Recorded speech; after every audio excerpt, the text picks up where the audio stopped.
So I am currently restoring my E30 late model fog lights.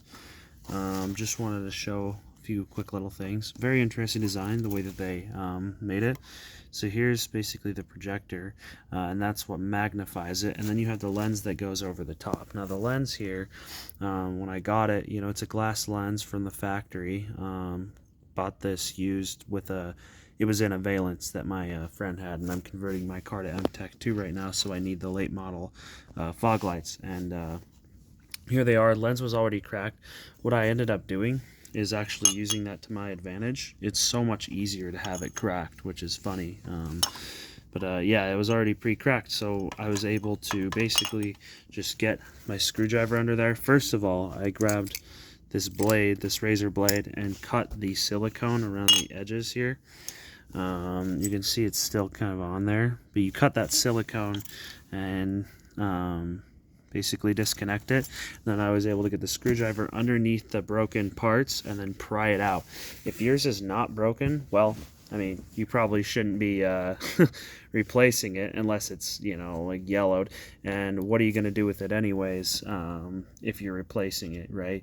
So it might just be easier, honestly, to maybe find a safe spot, maybe like down here where this isn't, because this is in perfect condition, and maybe grab something, make a puncture in it to where you can pry it out, because I found it nearly impossible to get the razor blade underneath it enough to pry it out, and then you'd break the razor blade. So I'd recommend doing that.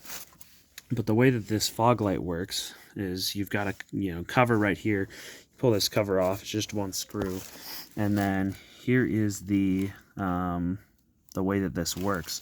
Plugs in right there, and these need to be cleaned up because they're pretty corroded, but plugs in there, and then you've got one wire here, and then the other wire, or it's not even a wire, it's just connected to this housing, which I guess is the ground, and then you've got the bulb, which is down here, this shiny metal piece, and then that shiny metal piece, I can't really show it, but the bulb is down there, right behind there, and instead of coming out straight from the back, it comes out from the top and goes down, and then it projects it on, and then it just has that extra illumination to basically become a fog light. So pretty interesting design there, and yeah, so that's how you pull that out. And then once we get the new one, I got some plastic lenses that I got just package deal.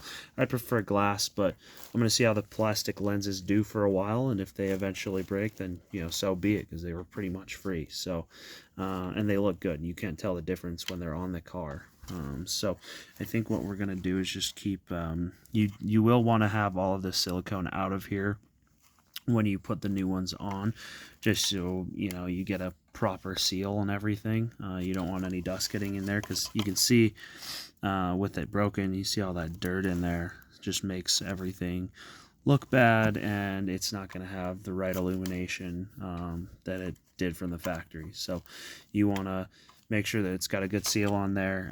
I've been taking the X-Acto blade and just going back, or it's not an X-Acto, it's just a razor blade, going back and forth and kind of just scraping it out here and then dumping it in the garbage can.